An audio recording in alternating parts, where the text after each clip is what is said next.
आप सभी को जय मसीह की। आज परमेश्वर के वचन में आप सभी का स्वागत है।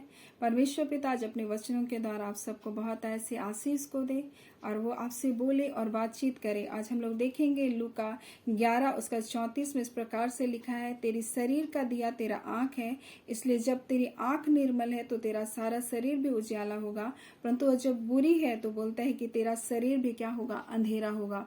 और आज परमेश्वर अपने वचनों के द्वारा हमें कुछ बातों को बताना चाहता है और वो ये कहता है कि बोलता है कि तुम्हारे शरीर का दिया बोलता है आँख है। और हम लोग इसको अगर हम लोग मत्ती में देखेंगे तो इस प्रकार से लिखा है तुम बोलता है कि लोग दिया को जला करके 15 में लिखा है 5 उसका 15 में, लोग दिया को जलाकर पैमाने के नीचे नहीं परंतु दीवट पर रखते हैं, तब उससे घर के सब लोगों को प्रकाश पहुंचता है।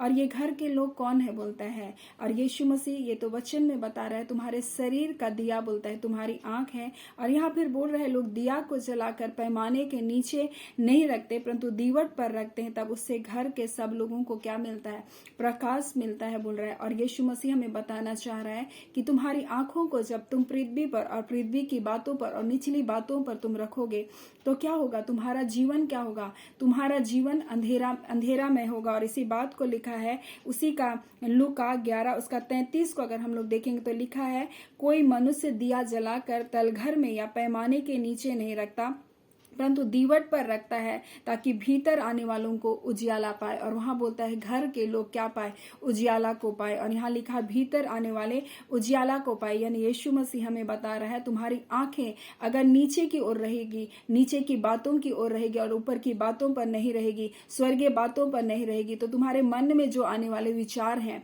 तुम्हारे मन में जो कुछ प्रवेश कर रहा है या तुम्हारे घर के तुम्हारे जो अंग है बोलता है वो सब क्या हो जाएगा, अंधेरा हो जाएगा बोल करके बोल रहा है। अब बोलता है अगर तुम्हारी आंखें निर्मल है तो बोल रहा है तुम्हारे घर के सदस्यों को भी क्या मिलेगा, प्रकाश मिलेगा। यानी ये बता रहा है कि जब हमारा देखने का नजर और हमारा नजरिया अगर हमारा सही होगा, हमारा सोच अगर हमारा सही होगा, जो कुछ हम देख रहे हैं तब हमारी सोच भी सही होगी, हमारे हाथ भी सही काम करेंगे, हमारे पांव भी सही काम करेंगे, हमारा मन भी सही रीति से क्या करेगा, कार्य करेगा। और इसी बात को तो बोल रहा है तुम्हारे शरीर का दिया बोल रहा है तुम्हारा आंख है। बोलता है अगर आंख तुम्हारा उजियाला है तो बोलता है तुम्हारा शरीर भी बोलता है उजियाला होगा। बोलता है आंख बुरी है तो पूरा शरीर भी क्या हो जाएगा, अंधियारा हो जाएगा बोलता है।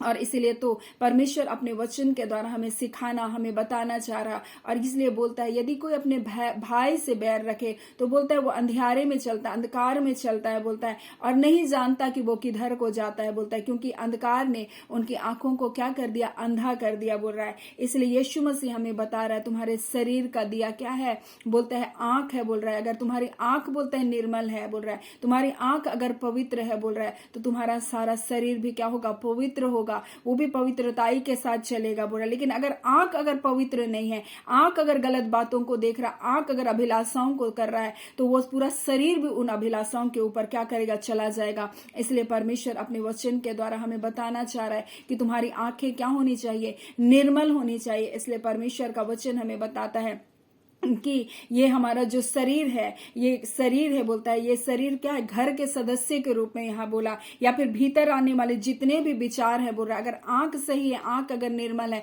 तो मन में हमारे जितने विचार आ रहे हैं, जो कुछ आ रहा है वो भी क्या होगा, वो भी निर्मल होगा, वो भी उजियाला होगा। लेकिन अगर हमारी आंखें ही बुरी है तो हमारा अंग भी क्या होगा, अंग भी गलत काम को करेगा, हमारे शरीर का हर एक हिस्सा भी गलत निर्देश का क्या करेगा, पालन करेगा। इसलिए परमेश्वर हमें बता रहा है। हम लोग नबूकदनेस्सर के बारे में हम लोग दानियल के पुस्तक में हम लोग एक बात को देखेंगे। और दानियल के पुस्तक उसका 4 अध्याय में इस प्रकार से लिखा है, जब हम लोग देखते हैं नबूकदनेस्सर जो बेबीलोन का राजा था, अपने राजभवन के बोलता है छत पर वो क्या कर रहा था, टहल रहा था बोलता है।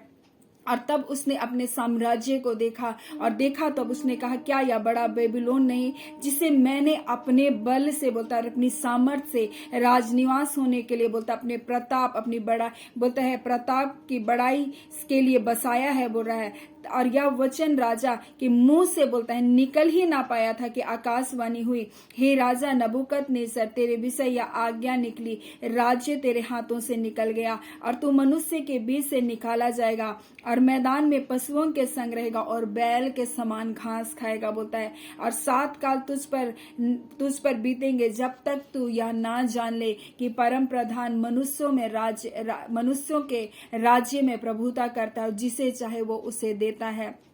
यानी कि हम लोग नबूकदनेस्सर जब छत के ऊपर टहल रहा था तब उसने अपने साम्राज्य को देखा और वो सोचा कि ये सब कुछ तो मैंने अपनी ताकत से, अपने भुजबल से, अपनी महिमा के लिए, अपने प्रताप के लिए साम्राज्य को क्या क्या बसाया, और ये उसके मुंह से निकला ही नहीं था। तो बोलता है कि वो क्या करता है, उसके मुंह से ये बातें निकली ही नहीं थी कि आकाशवाणी हो गई, बोला तेरा राज्य तेरे हाथों से क्या हुआ, निकल गया। बोलता तू मनुष्य के बीच से निकल जाएगा और पशुओं के समान क्या होगा, घास को खाएगा बोलता है। और परमेश्वर का वचन तो कहता है परमेश्वर घमंड से भरी हुई आंखों को से क्या करता है, घृणा करता है। इसलिए परमेश्वर बोल रहा है तेरा शरीर का दिया तेरी आंख है बोल रहा है, और तू अपनी आंखों को क्या कर, तल नीचे की ओर नहीं बोल रहा है परंतु ऊपर की ओर लगा। लेकिन ये किस ऊपर की बात को कर रहा है, ये छत पर है और नीचे की ओर देख रहा है, और नीचे सारे साम्राज्य को देख करके वो सोच रहा है सब कुछ मैंने अपनी ताकत से बसाया। हम लोग दाऊद के बारे में देखते हैं, वो किस प्रकार से छत के ऊपर में टहल रहा था, और वहां पर वो जब एक स्त्री को देखता है और वहां पर उसको देख करके सोचता है कि मैं इसको क्या करूंगा, अपने कर्मचारी की पत्नी को, उरिया की पत्नी को वो देखता है, और वहां पर वो क्या करता है, उसको देख करके सोचता है कि मैं इसको अपनी पत्नी कर लूंगा, और उसके साथ व्यभिचार करता है। और वो क्या करता है, वो भी जब छत पर था वो नीचे की बातों को क्या कर रहा था, देख रहा था, और वो क्या कर रहा था, अपने मन में अभिलाषा किया और उसके अनुसार उसने पाप भी किया। इसलिए बोल रहा है कि तेरी आंखें, बोल रहा है अगर तेरी आंखें निर्मल है तो तेरा सारा शरीर भी क्या होगा, निर्मल होगा बोल रहा है। और इसलिए तो परमेश्वर बोल रहा है कि मैं घमंड से भरी हुई आंखों को पसंद नहीं करता, जो अपनी भाई से घृणा करता है बोलता है वो अंधेरे में चलता है बोलता है, और बोलता है नहीं जानता क्योंकि किधर जाता है, क्योंकि बोलता है कि उसकी आंखों को, बोलता है अंधकार ने उसकी आंखों को क्या कर दिया, अंधा कर दिया। और परमेश्वर का वचन तो हमें बता रहा है कि हमें अपनी आंखों को परमेश्वर की ओर लगाना है। और दानियल की पुस्तक उसका 4 अध्याय 34 में लिखा हुआ है, उन दिनों के बीतने पर मुझ नबूकदनेस्सर ने अपनी आंखें स्वर्ग की ओर उठाई। तो हमें अपनी आंखों को कहाँ उठाना है, हमें अपनी आंखों को स्वर्ग की ओर उठाना है। पृथ्वी की बातों पर अपने मन को मत लगाओ, बोलते स्वर्गीय बातों को हमको देखना है। और स्वर्ग की ओर जब उसने अपनी आंखों को उठाए तो बोलती मेरे बुद्धि फिर ज्यों की त्यों हो गई। तब मैंने परम प्रधान को धन्य कहा, जो बोलता है जो सदा जीवित है, और उसकी स्तुति महिमा यह कहकर करने लगा कि उसकी प्रभुता सदा की है और उसका राज्य पीढ़ी पीढ़ी तक बना रहेगा बोलता है। और उसने अपनी आंखों को परमेश्वर की ओर लगाया। उसी प्रकार से परमेश्वर आज अपने वचनों के द्वारा बता रहा है कि अपनी आंखों को, बोलता है नीचे की ओर नहीं, पैमाने या खाट की नीचे की ओर नहीं, या नीचे की ओर कोई दिया जलाकर नीचे नहीं रखता, परंतु उसको ऊपर में रखता है ताकि सारे लोगों को उसको प्रकाश मिले। उसी प्रकार से आज अपनी आंखों को, जो शरीर का दिया हमारी आंखें हैं, हमको परमेश्वर की ओर लगाना है बोलता है। इसलिए परमेश्वर का वचन कहता है मैं अपनी आंखें पर्वतों की ओर, अपनी आंखें परमेश्वर की ओर लगाऊंगा, मेरी सहायता तो सेनाओं के यहोवा परमेश्वर की ओर से होती है बोलता है। इसलिए हमारी आंखें नीचे की बातों की ओर नहीं, उन रिपोर्ट की ओर नहीं, उन परिस्थितियों की ओर नहीं, उन व्यर्थ बातों की ओर नहीं, उन अभिलाषाओं की ओर नहीं, उन पाप की ओर नहीं चाहता परमेश्वर चाहता है कि हम अपनी आंखें परमेश्वर की ओर लगाएं, ताकि हमारा जीवन क्या हो जाए, उजाले से भर जाए। तुम्हारे घर के सारे लोग भी प्रकाश में चले, यानी हमारे अंग भी क्या करे, प्रकाश में चले, हमारे मन भी प्रकाश में चले, हमारी बुद्धि भी प्रकाश में चले, हमारी सोच में भी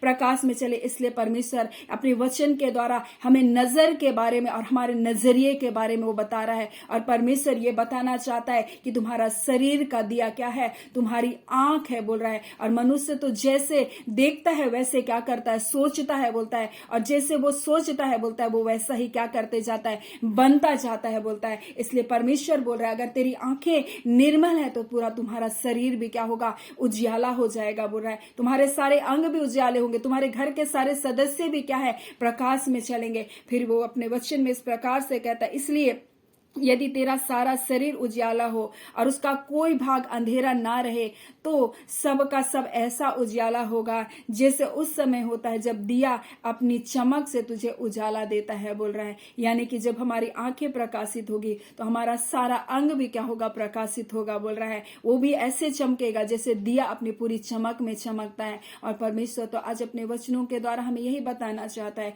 कि तुम्हारा शरीर का दिया क्या है, आंख है, बोलता है। अगर आंख निर्मल है, आंख पवित्र है, तो तुम्हारा सारा शरीर भी क्या होगा, पवित्र होगा। तुम्हारे सारे अंग भी सही रीति से क्या करेंगे, काम करेंगे। और इसलिए तो परमेश्वर बोल रहा है तुम जगत की ज्योति हो, बोल रहा है। और हमें ज्योति है तो हमें ज्योति के समान हमको क्या करना है, कार्य को करना है। सो आज परमेश्वर अपने वचनों के द्वारा हम सबको बहुत ऐसे आशीष को दे। आमीन। आइए हम प्रार्थना करेंगे।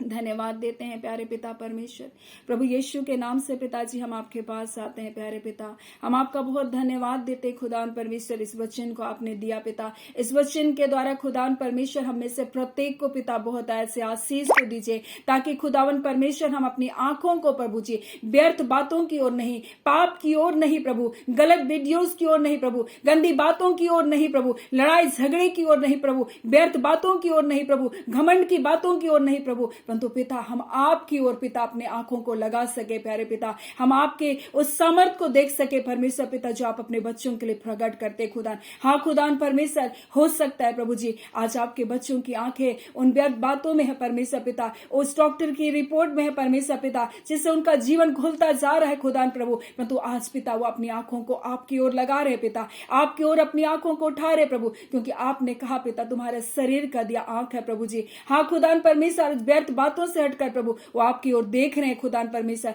आप उन्हें बड़े जय और छुटकारे को दीजिए खुदान प्रभु। और जितनी गलत रिपोर्टें हैं खुदान प्रभु जी, जो पिता उनकी हानि की रिपोर्ट है प्रभु जी, हाँ खुदावन परमेश्वर, जो उनके नुकसान की रिपोर्ट है खुदावन प्रभु, उसके लाभ के लिए उनकी भलाई में यीशु के नाम से बदल जाने पाए खुदावन परमेश्वर पिता। जितने लोग रोग दुख बीमारी में पिता छूकर चंगा कीजिए पिता, जितने निराश और हताश है प्रभु अपनी अद्भुत शांति को दीजिए खुदावन परमेश्वर पिता। चाहे वो बीमारी कितना भी बड़ा क्यों ना नाम लेकर आए पिता, परंतु यीशु आपके नाम से बड़ा कोई नाम नहीं खुदान। आप सर्व सामर्थी परमेश्वर है पिता, और यीशु के नाम से खुदान प्रभु जी हर एक बीमारी, हर एक अंधकार आपके बच्चों को छोड़ करके जाने पाए खुदा प्रभु जी पिता। बड़ी जय को प्रभु जी, बड़े परमेश्वर विजय को प्रभु जी हम आपके बच्चों के लिए घोषणा करते प्रभु जी। खुदा परमेश्वर, अंधकार के वश से ये छुड़ाए जाए प्रभु, दासवत्ता के बंधन इनके जीवन से तोड़े जाए खुदान प्रभु जी। हाँ खुदान परमेश्वर, नए दिन की भलाई, आशीष, जय, छुटकारा प्रभु, सुरक्षा आपके बच्चों के जीवन में यीशु के नाम से आने पाए। अद्भुत शांति से भरी हर एक निराशा, हर एक हताशा इनके जीवन से जाती रहे, क्योंकि आपने वादा किया मैं तो ना तुझे छोड़ूंगा ना कभी त्यागूंगा खुदान प्रभु। कोई हमारे साथ हो या ना हो खुदान परमेश्वर, परंतु आप हमारे साथ सदैव है खुदान प्रभु। आप हमारी सहायता करने के लिए हमेशा तत्पर है खुदान। हाँ पिता, जैसे प्रभु आपका दास कहता है मैं अपनी आंखें को आपकी ओर उठाऊंगा प्रभु, हमारी सहायता सेनाओं के परमेश्वर आपकी ओर से होता है खुदान प्रभु। और खुदान यही सहायता आपके बच्चों के जीवन में यीशु के नाम से आज के दिन आने पाए प्रभु, और आपके बड़ी महिमा को देखने पाए। सारी आदर महिमा पिता हम आपको देते हैं, प्रार्थना हम यीशु के नाम से मांगते हैं, दया सुन अनुग्रह से ग्रहण कर लीजिएगा। आमीन। परमेश्वर पिता आप सबको बहुत ऐसे आशीष को दे। आमीन।